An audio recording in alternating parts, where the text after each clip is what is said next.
Hey, what's up, everybody? It's your boy Damien coming at you with another YouTube video. All right, today we're going to be installing an 8-inch subwoofer and replacing my door speakers in my 2024 Hyundai Santa Fe SEL. This is my baby right here. She's dirty. I'm in Houston, Texas, and it rains every 13 minutes over here. So now, as far as modifications, as with my vehicle, the only thing I've done is install some wheels after, second day after I bought the vehicle. And I did put a subwoofer, underseat subwoofer in there, and it was absolute trash. So took it out. All right, so finally got to a point where I've got a little time. I'm going to go ahead and begin my install on the door speakers and subwoofer. All right, so take you over here and show you what I'm going to install. Yep, that's old school, fellas. Old base tube enclosure. I'm only going to use this temporarily until I get my subwoofer box built, hopefully next week. And I'll probably do a video building that box for this particular woofer, the subwoofer. It's a Sundown Audio E8 V6. This is a dual voice coil 4-ohm subwoofer. All right.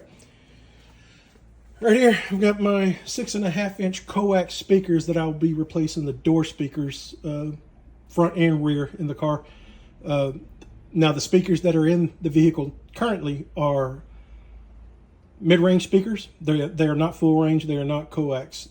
The car does have tweeters in the pillar, and I believe they have some small speakers up on the dash, in which I will not be changing those out, mainly because I don't, listen to my, let my music travel any further than inside of the vehicle, right? So I'm only putting this in to improve the sound quality of what's in there now, because quite honestly, it's, absolute trash. But so honestly, man, this didn't cost a whole lot of money, and I guarantee you it's going to make a huge improvement with the sound. All right.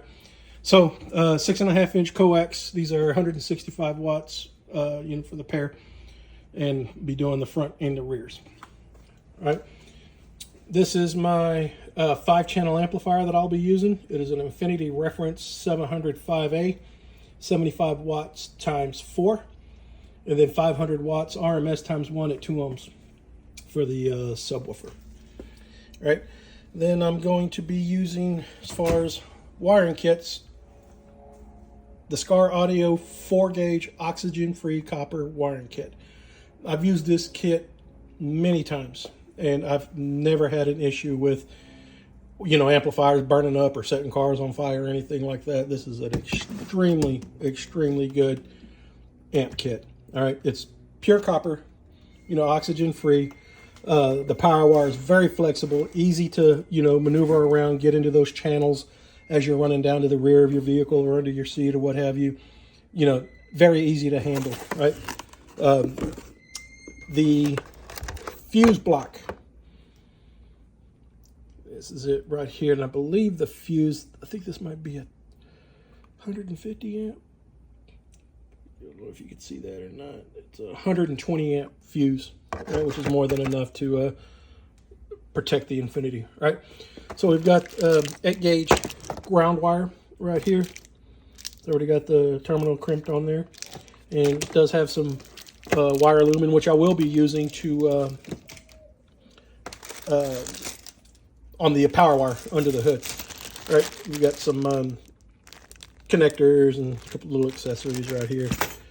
It does have RCA cables, in which I will not be using.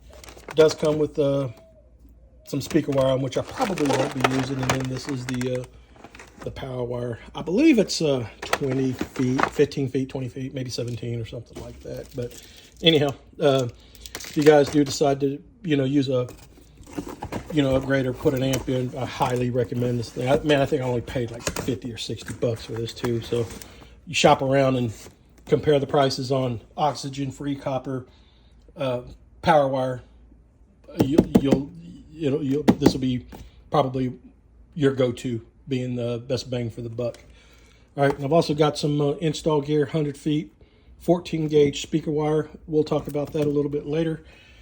And I've also purchased some wiretapping fuse taps from Amazon. This particular package here comes with like several different types of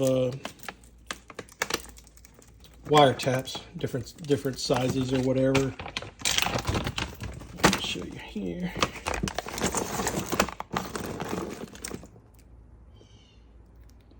All different types. You got the regular blade. I believe our cars have the little minis, and these do have the minis right there. There's your spot for the fuses there. Then you got your output wire. Now this is going to be used for the remote turn on for the amp, maybe, and we'll go ahead and talk about that.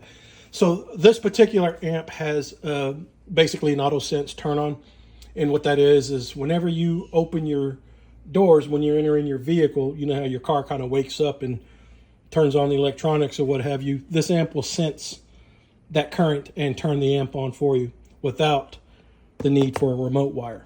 However, some of these things are very finicky. I'm not 100% sure on, you know, if the Infinity, if this particular amp is going to be finicky or not, but which is why I bought this, just in case. All right, so we'll see.